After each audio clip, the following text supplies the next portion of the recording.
Penyaliban Yesus tidak ada bukti sama sekali. Flourish itu artinya wafat. Wafat tahun 30 Masehi, ada 2 tanggal yang berbeda itu. Kalau gereja barat bilang tanggal berapa? 14 atau berapa? Gereja timur beda lagi.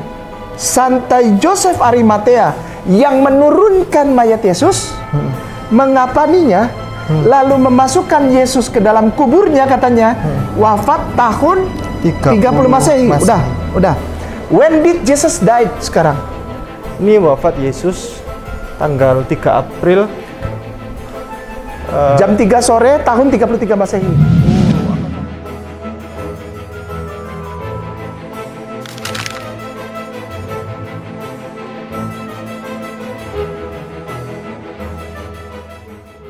Alhamdulillah kami ada di Kabupaten Kepulauan Sangihe dan kami saat ini ada di lahan yang ini merupakan tanah wakaf, dan di sini tanah wakaf ini akan digunakan untuk gedung dakwah Mu'alaf Center Hagia Sophia Kabupaten Kepulauan Sangihe. Dan alhamdulillah akhirnya Allah tambahkan pertolongan. Di samping sana ada lagi tambahan pertolongan dari Allah, yakni berupa tanah wakaf lagi ditambahkan sebagai lahan parkir nanti. Saudaraku, pemirsa dimanapun Anda berada, Kainama, Ustadz Ipung, Ustadz Aris, dan keluarga besar di Sangihe Talaut dan Sulawesi Utara Manado menyampaikan kepada Anda berita sukacita, berita kegembiraan. Mari kita berpesta dengan cintanya Allah. Dengan cara apa? Dengan cara mari bergabung bersama kami di dalam pesta sukacita. Pesta apa? Pembangunan rumah Mu'alaf Center sebagai bahan pekabaran rahmatan lil alamin. So by your contribution, your support to donate to the information that they'll provide with you, you can donate your towards this cause to create a Dawah Center. It's about 60 by 100 or 20 meters by 30 meters, and it's going to be 2 floors with educational classrooms and multi-purpose rooms, and of course all the proper and pamphlets and Islamic information for those to learn, understand, and grow into Islam. So join this organization here, Hagia Sophia Manado, the district of Sangihe, and allowing Amanah Center to be part of them. Join them, contribute, and donate to this cause and help this Dawah Center grow. Thank you very much. Assalamualaikum.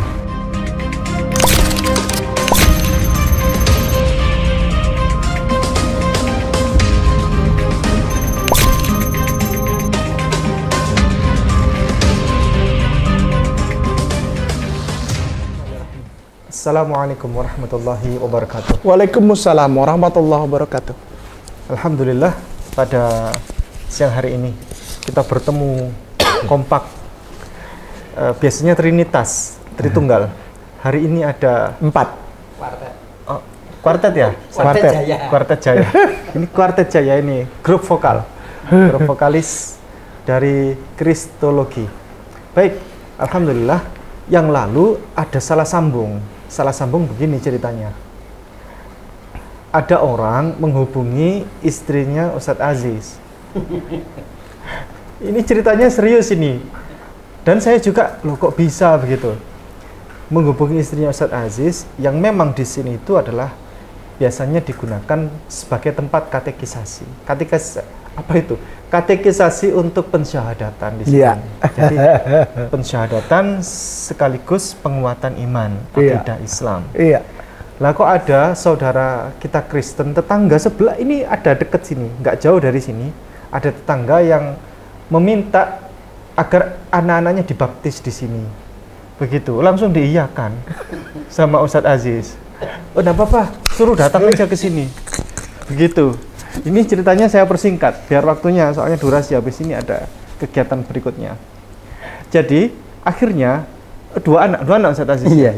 Dua anak datang ke sini, katanya minta baptis plus minta katekisasi, begitu kan. Kalau di Kristen itu biasa kan, ada anak usia tertentu, terus diminta untuk katekisasi plus dibaptis. Nanti akan mendapatkan surat baptis. Ya. Nah, sama beliau ditanya begini loh, ke sini sebenarnya di sini bukan tempat baptis begitu kan. Mereka awalnya datang ke sini loh. Kok sini kok mualaf center kan begitu. Ada plang di situ depan mualaf center Hagia Sophia kan begitu. Loh, kok ke mualaf center? Akhirnya sama Ustaz Aziz bijak sekali di sini. Beliau bilang bahwa mohon maaf di sini itu tempatnya dialog untuk para mualaf begitu. Tapi kalau mau tanya-tanya tentang Nabi Ibrahim atau apa, saya siap gitu, nggak apa-apa, tentang kitab suci dan lain sebagainya, nggak apa-apa. Yang ada satu orang, ya usia berapa? Yang satu orang, yang apa-apa, lanjut. SMA kelas 3. Satunya SMA kelas 3. Satunya SMP ya? SMP kelas 3. Sama omnya kira-kira usia 30-an lah. Usia 30-an? Ya, 30 itu yang omnya. Yang satunya? Satunya SMP kelas 3. Berapa orang berarti? 2. Sampai kelas 3 sama omnya. Sama omnya. Nah, yang omnya yang bilang, gak apa-apa lanjut gitu ya? Yang SMP malah. SMP malah? Oh ya, gak apa-apa lanjut. Sampai 2 jam di sini. Ngobrol 2 jam sampai di sini. Lanjut begitu. Nah, waalaikumsalam warahmatullahi wabarakatuh. Selamat datang Bu Desti. Silakan. Ya. Akhirnya Ustadz Aziz menjelaskan tentang ini itu Bible, ini Al-Qur'an dan seterusnya. Lalu beliau nanya komentar kan setelah menjelaskan pelan-pelan begitu kan. Beliau Ustadz Aziz sebagai orang yang bijaksana begitu kan, tidak memaksakan satupun ya tentang ayo masuk Islam, tidak. Cuman kebutuhannya apa dan seterusnya. Lalu Ustadz Aziz tolong berikan komentar apa kira-kira gitu kan. Terus yang kecil itu yang SMP ya, jadi mikir, oh iya ya, kata beliau, padahal cuman dialognya sederhana ya. Kata beliau, ada Tuhan kok mau disalib tapi bengok-bengok ya gitu kan.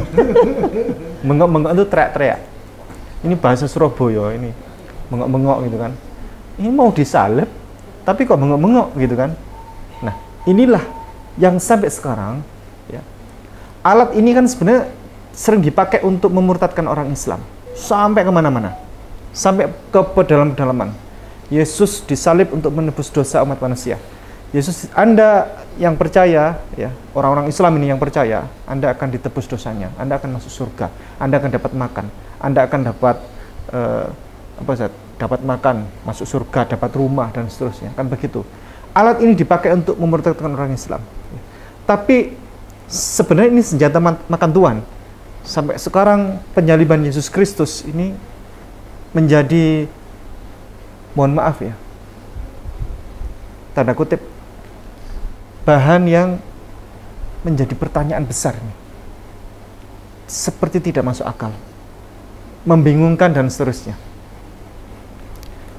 Saya akan bacakan satu komentar dari salah seorang netizen Hagia Sophia. Ini komentarnya. Jadi di YouTube kami ada yang komentar gini. Saya akan bacakan ya. Saya akan bacakan atas nama dari Bapak Latang Sabang. Komentarnya begini. Peristiwa penyaliban Yesus, kematiannya di kayu salib, pengurusan jenazahnya oleh Yosef Arimatea, makam yang kosong, ditemukannya jenazah Yudas Iskariot mati tergantung di tempat lain, kebangkitan dan seterusnya, ya, dan lain-lain itu memang suatu drama yang membingungkan, meragukan, dan seterusnya itu. Ini beliau mulai dari penyaliban Yesus. Mohon maaf, bukan hanya dari penyaliban Yesus saja yang menjadi drama membingungkan, Ustaz. Tapi mulai dari penangkapannya saja itu sudah membingungkan. Ini sebenarnya Yesus ini mau disalib enggak, kan begitu. Contoh yang pertama, kisah tentang murid-murid Yesus yang membawa pedang itu, yang berjaga-jaga, Ustaz ya. Cuma dua ya, yang bawa pedang itu. Tapi kan siap-siap ya. Artinya berjaga-jaga, jangan sampai Yesus ini tertangkap. Artinya kan di situ melawan. Oh, harus melawan. Nggak usah disalib gitu loh. Artinya penyaliban itu bukan untuk bukan proses yang disengaja kan? Untuk penebusan dosa gitu. Bukan untuk penebusan dosa. Murid-murid itu melawan. Ayo, siapa yang mau menangkap guruku, siap-siap berhadapan dengan aku, kan begitu, Ustaz? Menghunuskan pedangnya kan, dua murid ya, Ustaz. Dan sudah ditetakkan ke telinganya itu kan. Maltus. Iya. Itu satu. Yang kedua, Yesus sampai berkeringat darah itu kan. Peluhnya sampai seperti tetesan darah yang jatuh ya ke tanah itu kan. Seperti peluh-peluh sebesar jagung-jagung itu, Ustaz ya. Itu namanya keringat darah ya kalau di Surabaya ini. Nangis darah, keringat darah gitu. Yesus nggak mau ditangkap. Jangankan disalib, nggak mau ditangkap waktu itu, kan begitu. Yang kedua, yang ketiga, nyari Yesus itu bingung orang-orang, nggak mau menyerahkan diri. Bahkan penangkapannya, mohon maaf, penangkapannya itu ditunjukkan oleh Yudas bocorannya.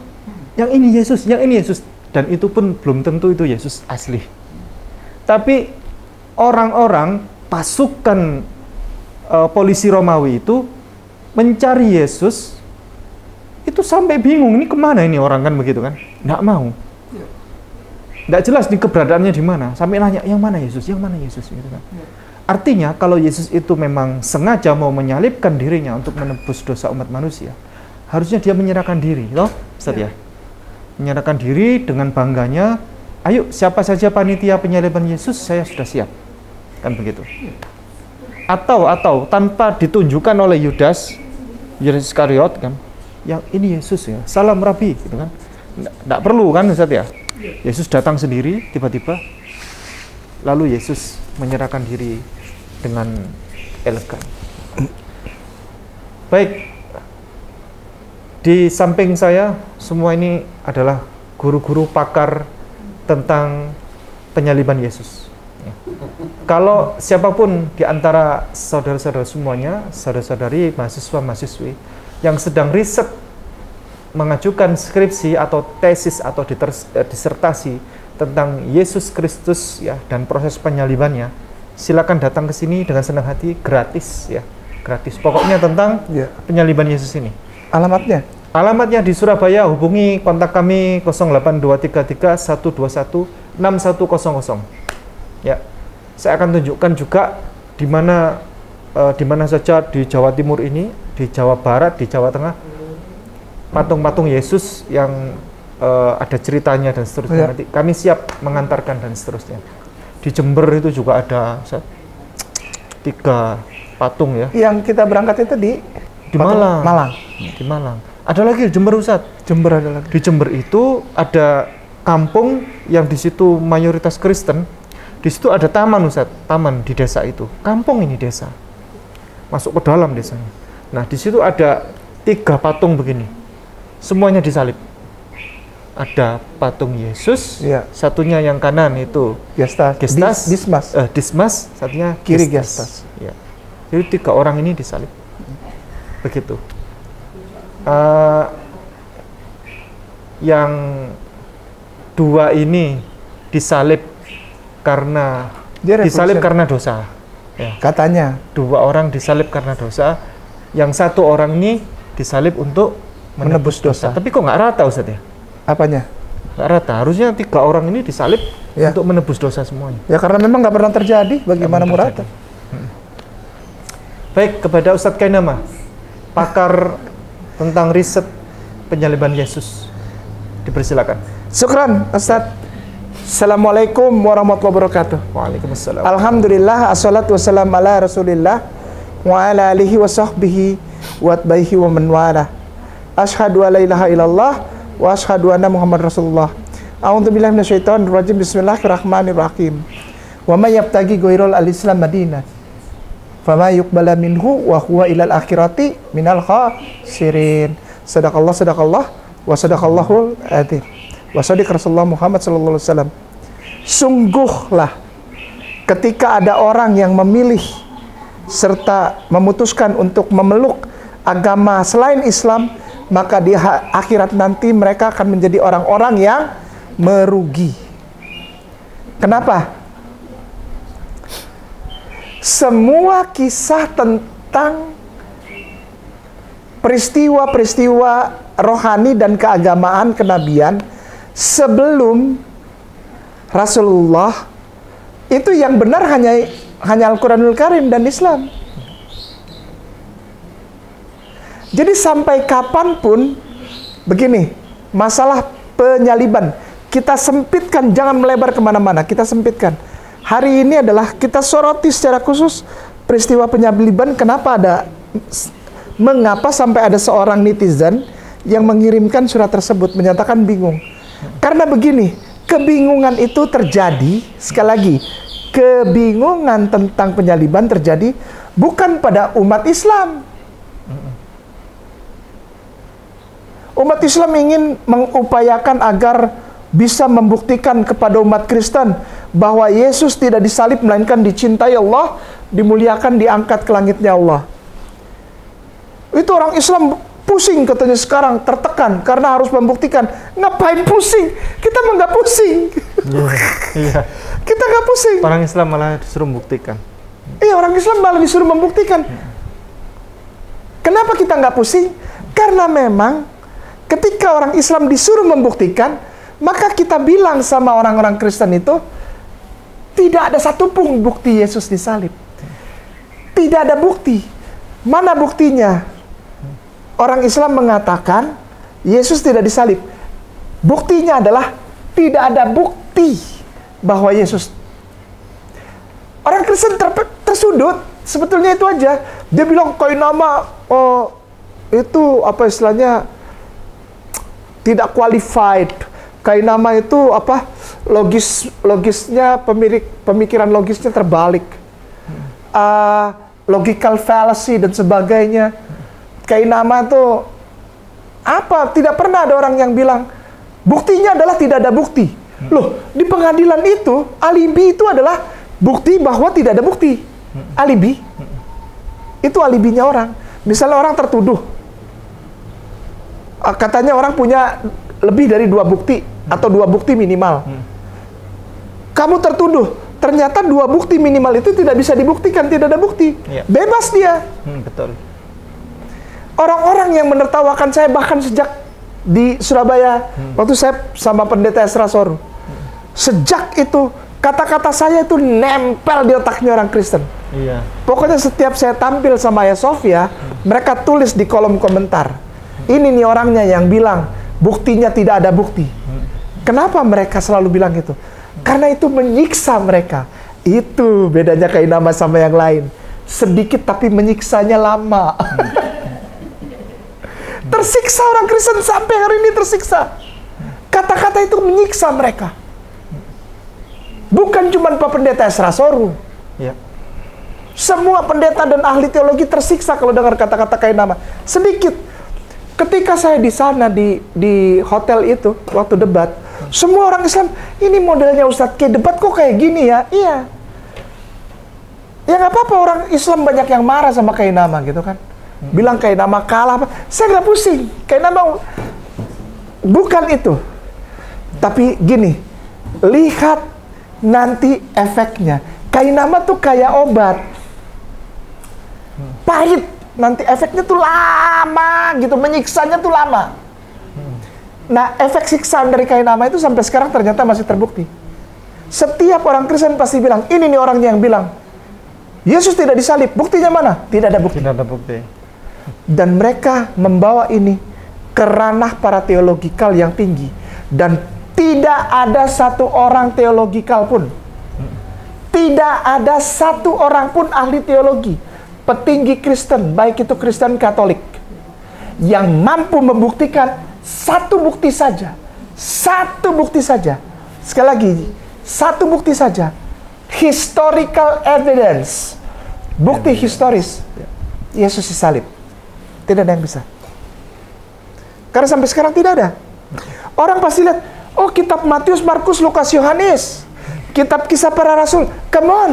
Kitab itu ditulis oleh Eusebius pada tahun 331 Masehi dengan mengutip sana-sini dari kisah-kisah yang ditulis oleh Flavius Josephus dalam bukunya the Jewish War, dan the Antiquities of the Jews. Sekali lagi, itu mencomot-comot dari berbagai chapter di dalam tulisan Flavius Josephus, judulnya The Jewish War dan The Antiquities of the Jews. Eusebius, Bapak Gereja, mendapat pesanan 50 eksemplar Bible. Itu taruhannya nyawa. Kenapa saya bilang taruhannya nyawa? Dia harus selesaikan itu. Secantik mungkin, seindah mungkin, seringkas mungkin, atau taruhannya nyawa. Kenapa? Karena yang pesan Konstantin. Tahun 331 Masehi. Dari mana dia dapat bahan ini? Dari sisa-sisa lembaran-lembaran tulisan yang diperkirakan, tulisan Matius, Markus, Lukas, Yohanes. Diperkirakan. Itu udah ada yang dibakar, lembarannya hilang, lembarannya cuma segini, P52. P52. Benar? Iya, P52. Sudah lihat? P52 aja segini. Lalu ada P151, paling besar segini. Lalu ada P115, ini segini, terus ada nyambung sedikit, hancur. Dari cuplikan-cuplikan itulah. Lalu itu dari mana, Ustadz Ke? Itu hasil pembakaran dan pembunuhan para Yahudi yang ada di tanah Eropa oleh seorang kaisar namanya Diocletianus pada tahun 303 Masehi. Dibakar orang hidup-hidup di atas tonggak itu. Dari situ timbul kata crucifixion. Crux, penyaliban. Penyaliban Yesus tidak ada bukti sama sekali. Contoh. Ustadz boleh minta tolong? Ya. Boleh minta tolong ya? Siap. St. Joseph Arimatea Britannica. P. St. Spasi. ST. Iya, sudah. Ya. Joseph, Joseph, Joseph. Arimatea pakai H, Arimatea, spasi Britannica. Nanti yang ini baru kita klik. Oke, sudah? Oke. Udah, klik. Saya cuma mau lihat tahun berapa beliau mati. Ada paling atas di paragraf 1. Tahun berapa tuh? Paragraf 1, tahun berapa? Ya. Tuh. Flourish. Iya. C, ya. Iya. 30 CE. Iya, artinya 30 Masehi. Oke? Kemudian Western First Day. Ini mau saya Nggak usah, kasih Blok lihat aja. Kasih lihat aja. Flourish itu artinya wafat. Wafat tahun 30 Masehi, ada 2 tanggal yang berbeda itu. Kalau gereja barat bilang tanggal berapa? 14 atau berapa? Gereja timur beda lagi. Sudah ya? Oke. Ingetin ya. Ya. Santai Joseph Arimatea yang menurunkan mayat Yesus, mengapaninya, lalu memasukkan Yesus ke dalam kuburnya katanya, wafat tahun 30 Masehi. Udah. When did Jesus died sekarang? Oke. 33. Ah iya, Ustaz sudah tahu. When did Jesus die? When did Jesus die? Tanda tanya. Oh iya. Tanda tanya ya. Sudah ada belum nongol itu di atasnya? Iya, ini AI malah cerdas ya. Berapa? Tahu. Tahun berapa? AD 33. Hah? Tanggal 3 Orang April. yang menurun, Ini, tutup kasih lihat. saya spell ya. Ini wafat Yesus tanggal 3 April Jam 3 sore tahun 33 Masehi. Oh, angka cantik ya. Iya, Dibuat gitu atau gimana? dibuat itu. Siapa yang bikin? Eusebius, apa lagi? Iya. Tanggal 3 April jam 3 Tahun 33. tahun 33. Begini, satu saja poin ini, nggak usah yang lain-lain. Nanti nangis orang Kristen. Saya bikin. Orang Kristen sampai sekarang masih sakit hati sama Kainama.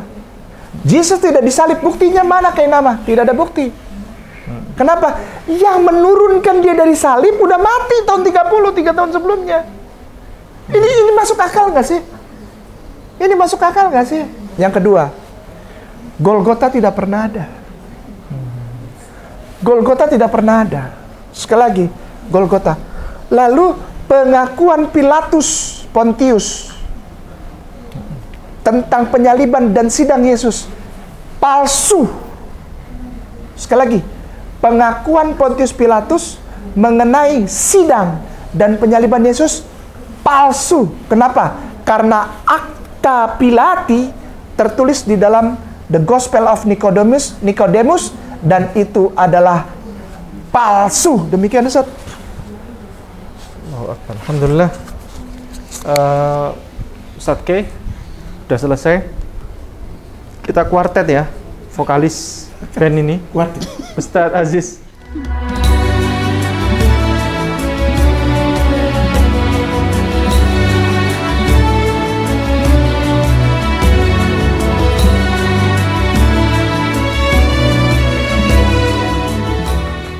Dipersilakan. Bismillahirrahmanirrahim.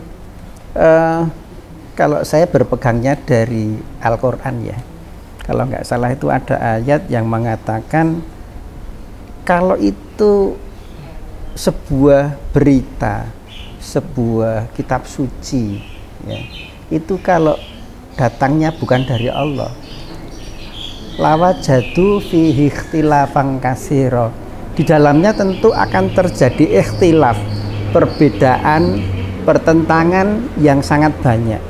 Lawajadu fihi ikhtilafan katsira. Maka seperti yang disampaikan Ustadz Ipung tadi sangat benar ya. Dan itu tertulis dalam Bible, itu bukan bikinannya umat Islam. Cuman umat Islam itu lebih menggunakan rasio akal sehat sesuai dengan saran dari Yesus Kristus. Cintailah Allah dengan segenap akal budimu gitu ya. Nah, umat Islam inilah yang menggunakan akal budinya. Misalnya begini, yang dipakai memurtadkan umat Islam itu ayat Bible sendiri mengatakan bahwa aku dan Bapa adalah satu ya. Meskipun di ayat lain dikatakan yang murid-muridnya pun satu dengan Yesus dan mereka satu juga dengan Bapa. Tetapi ayat itu dipakai bahwa Yesus dan Bapa adalah satu, itu adalah satu kesatuan ketuhanan. Sedangkan di dalam tiang salib, orang yang berteriak di jam 3 sore itu kenapa engkau meninggalkan aku, berteriak-teriak. Dan saya pernah mendengarkan seorang pendeta di dalam YouTube itu melolong istilahnya, karena sangat sakitnya, teriakannya sangat keras, loudly ya, sangat keras. Itu Eli, Eli, lama sabachthani. Ini kan sangat mencemarkan sendiri. Ya. Bahwa dia yang dulu mengatakan satu, ternyata dia ditinggalkan oleh Bapa. Dan tidak ada seorang pahlawan pun yang ketika dia disiksa atau dihukum mati itu melolong-lolong, itu enggak ada. Para pahlawan itu begitu disiksa mereka akan berteriak freedom, kan gitu kan? Ya. Kemerdekaan, freedom, bukan kenapa engkau meninggalkan aku ya Tuhan. Ini sebenarnya fihi ikhtilafan katsira, ada perbedaan, perselisihan yang besar itu dari yang dimunculkan itu sendiri, dari peristiwa crucifixion itu sendiri, bahwa Yesus kelasnya sangat rendah, tersiksa, berteriak-teriak menyalahkan Bapa karena meninggalkan dia gitu loh. Dan itu bukan mental seorang warrior gitu ya. Itu. Kemudian memang dalam Bible sendiri saudara kita Kristen itu tidak mau menelusuri keasliannya. Sehingga ketika ada kata-kata Eli Eli lama sabachthani itu dianggap satu kalimat yang sangat penting dan itu sangat dikuduskan, dikultuskan.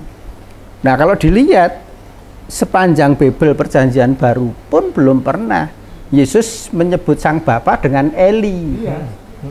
Jadi ini membuktikan bahwa yang disalib di atas tiang atau di atas pohon itu bukan Yesus Kristus alaihissalam. Karena beliau tidak pernah dalam Bible ya, versi Bible itu tidak pernah mengatakan Eli sepanjang itu. Maka kalau itu yang berteriak itu Eli Eli lama sabachthani pasti bukan Yesus Kristus alaihissalam. Ya, salah satunya itu. Jadi benar sekali bahwa Al-Quran firman Allah itu menyatakan bahwa kalau itu datang bukan dari Allah, maka tulisan manusia itu, karangan manusia itu akan memunculkan perselisihan dan pertikaian yang panjang. nggak selesai-selesai. Dan perselisihan, perbedaan itu sendiri adalah dari yang dikatakan oleh Yesus. Sebagaimana Jonah 3 hari 3 malam di dalam perut ikan, maka Yesus Kristus akan tinggal di perut bumi itu 3 hari 3 malam. Padahal kalau orang Yahudi menghitung hari itu seperti orang Islam, dimulai setelah maghrib. Ya. Jadi ketika Yesus dianggap mati Jumat malam, Sabtu pagi dan Sabtu malam itu cuman 1 hari 2 malam. Jadi ini orang-orang banyak yang tidak bisa menghitung. 3 hari 3 malam faktanya adalah 1 hari 2 malam. Inilah yang dikatakan bahwa dalam kitab mereka sendiri terjadi perselisihan dan ketidaksinkronan. Terima kasih. Ustadz Etika Nur, terakhir pamungkas di antara kuartet vokalis band ini. Bismillahirrahmanirrahim. Assalamualaikum warahmatullahi wabarakatuh. Waalaikumsalam. Saya menyambung sedikit dari yang disampaikan Ustadz Aziz tadi. Yang jelas beberapa kontradiksi ada banyak, cukup ya. Cuman saya hanya menyorot kejadian yang berbeda adalah waktu penyaliban. Ya. Kalau menurut Matius, Markus dan Lukas itu 15 Nisan. Ya, 15 Nisan ini berarti setelah makan malam, mereka sepakat bahwa makan malam yang terakhir itu adalah makan seder Pesah ya, bagian dari ritual Paskah Yahudi kan, makan malam. Tetapi Yohanes mengatakan Yesus disalib itu sebelum Paskah, jadi 14 Nisan. Jadi ada perbedaan di sini. Kalau Yohanes 14 Nisan, kemudian Matius, Markus, Lukas 15 Nisan ya. Di mana itu jatuh dalam kalender Gregorian tanggal 3 April. Ya toh 15 Nisan. Nah, yang patut diingat karena saya memang bidang saya Yudaisme, yang patut diingat bahwa tanggal 15 Nisan itu tidak harus jatuh tanggal 3 April, Ustaz. Ya, karena kan bulan Nisan ini akan terjadi antara Maret dan April dalam kalender Gregorian. Jadi dia kalau kita 1 Syawal kan kalau kita berbeda-beda terus. Ya. Nah, kalau dalam 15 Nisan ini antara Maret dan April jatuhnya, karena kalender Yahudi mengikuti bulan dan juga matahari mix digabung. Jadi mestinya itu tidak harus tanggal 3 April kalau memang dikonversi ke Gregorian ya. Dan itu kan hari Jumat ya meninggalnya kan. Nah, Jumat itu juga tanggal 15 Nisan tidak selalu jatuh hari Jumat. Bisa Senin, Selasa, Rabu. Kalau Nisannya loh ya, 15 Nisannya lah, kita tidak bicara pada Gregorian. Maksudnya gini, kita misalnya gini, Ustadz Aziz lahirnya 12 Rabiul Awal. Waktu itu tanggal 3 Agustus. Tapi 12 Rabiul Awal itu tidak selalu 3 Agustus gitu loh Ustadz. Dalam perjalanannya kan tahun depan bisa beda lagi. Nah itu loh. Jadi penetapan 3 April, penetapan Jumat Agung itu tidak pas kalau saat itu Jumat Agung memang hari Jumat. Tapi 15 Nisan tahun-tahun berikutnya belum tentu juga Jumat di antara hari-hari 7 hari ini. Ini yang pertama ya. Yang kedua, banyak yang salah paham karena itu waktu dalam Yohanes segala kan disebutkan bahwa persiapan Paskah ya, Paskah Yahudi. Kita akan tahu bahwa Yesus adalah orang Yahudi, betul kan? Saat itu kan memang mereka sedang persiapan Paskah, ya. Dan kenapa Jumat harus segera diangkat? Karena Sabtunya Sabat. Sabat kan mereka tidak boleh ada kegiatan apapun kan. Nah, Yahudi menyebut perayaan mereka Pesah itu sebagai freedom, merayakan kemenangan terbebasnya mereka dari perbudakan di tanah Mesir. Jadi mereka benar-benar perayaan yang sangat bahagia, mungkin mirip dengan kemerdekaan kita ya, mirip tapi tidak sangat persis. Hampir 400 tahun mereka dijadikan budak oleh orang-orang Mesir, kemudian mereka bebas, jadi betapa mereka dirayakan turun-temurun ya, sehingga pada saat mereka merayakan, mereka memang harus menyembelih domba, makan daging domba. Bukan untuk menebus dosa loh ya. It has nothing to do with atonement. Jadi nggak ada kaitannya dengan penebusan dosa. Karena memang waktu itu kan Hashem, Elohim memerintahkan untuk menyembelih domba karena waktu itu orang-orang Mesir mengkultuskan domba, sehingga domba itu harus disembelih supaya membuktikan bahwa orang Yahudi berani melakukan menyembelih sesuatu yang sangat dihormati majikannya gitu. Dikultuskan, sehingga kalau mereka keberatan berarti kamu lebih berat sama majikannya daripada sama Tuhan. Akhirnya mereka menyembelih domba, dan sampai sekarang orang-orang Yahudi itu untuk mengenang betapa mereka waktu itu berani menyembelih domba walaupun ketakutan dengan majikannya, dan mereka lari dari tanah Mesir sambil membawa roti dan adonan roti untuk makan di jalan tidak ada raginya, sehingga sampai sekarang mereka kan harus makan roti tidak beragi dan harus makan daging domba, cuma harus sampai habis ya. Beda dengan korbanot di mana sebagian harus dibakar, banyak ritual. Nah, jadi tidak ada kaitannya bahwa penyembelihan di domba dalam Pesah Yahudi itu dikaitkan dengan Yesus sebagai domba Paskah gitu loh. Tidak ada sama sekali. Kalau dalam Kristen kan Yesus menjadi domba Paskah untuk dulu kan orang harus menyembelih domba, sekarang nggak perlu lagi menyembelih domba karena sudah digantikan Yesus domba itu gitu loh, sebagai penebusan dosa. Memang jadi mereka ini penulis Matius atau siapapun yang membuat teori bahwa Paskah ini adalah Paskah Kristen adalah meneruskan Paskah Yahudi yang tadinya menyembelih domba sekarang tidak perlu, itu tidak ada hubungan sama sekali gitu loh. Nggak ada konteksnya ini perayaan kemenangan, tidak ada kaitannya. Kok tiba-tiba Yesus sebagai domba Paskah yang menebus dosa-dosa mereka, nggak perlu lagi korban domba. Sejak Yesus ada, sekarang yang dikorbankan Yesus, bukan, itu kan nggak ada kaitannya dengan penebusan dosa. Pesah Yahudi itu murni merayakan kemenangan kemerdekaan mereka dari penjajahan Mesir, bukan jadi the Lamb of Paschal ya, sebagai domba Paskah itu tidak tepat kalau dikaitkan dengan Pesah Yahudi ya kan. Kalau Kristen sebutnya Pasha. Jadi ini tidak ada kaitannya. Bagi orang Yahudi yang nggak ada kaitannya juga. Kenapa tidak merayakan Paskah seperti Kristen? Karena memang tidak ada kaitannya gitu. Jadi ini yang perlu saya luruskan antara Pesah Yahudi dengan Paskah Kristen ya. Kristen Paskah adalah merayakan kebangkitan Yesus dari kematian. Sedang orang Yahudi merayakan hari kebebasan mereka dari tanah Mesir, dan tidak ada katanya dengan penebusan dosa. Itu saja sih yang perlu saya Alhamdulillah luruskan. Kita akan lanjut kegiatan berikutnya, tapi ada satu poin penting. Nanti kita akan berjumpa lagi quartet ini insya Allah di temanya ini temanya. Minta tolong di zoom. Islam mengorbankan sapi, Kristen mengorbankan Yesus. Mengapa? Nah ini.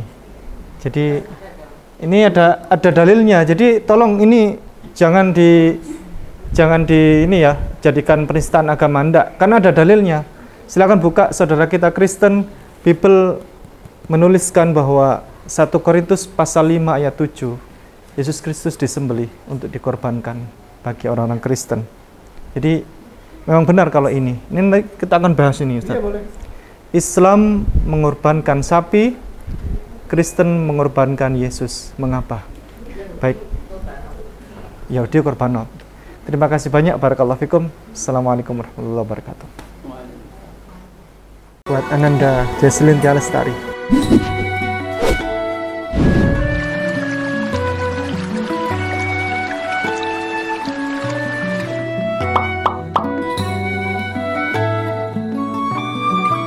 Eau de Parfum, parfum Hagia Sophia Alexandria.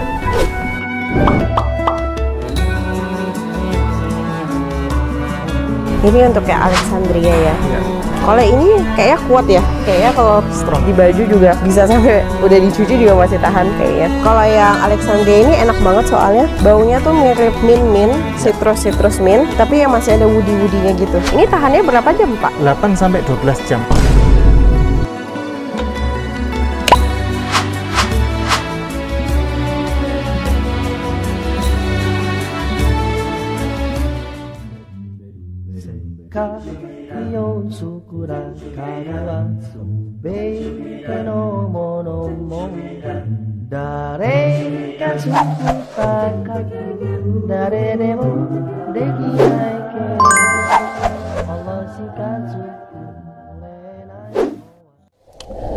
B'Shem Adonai Harahaman Harahum Hadahillah Ledonai Rabban Ha'alamin Harahaman Harahum Molech Yom Haddin Otcha Abedim Obecha Mistayim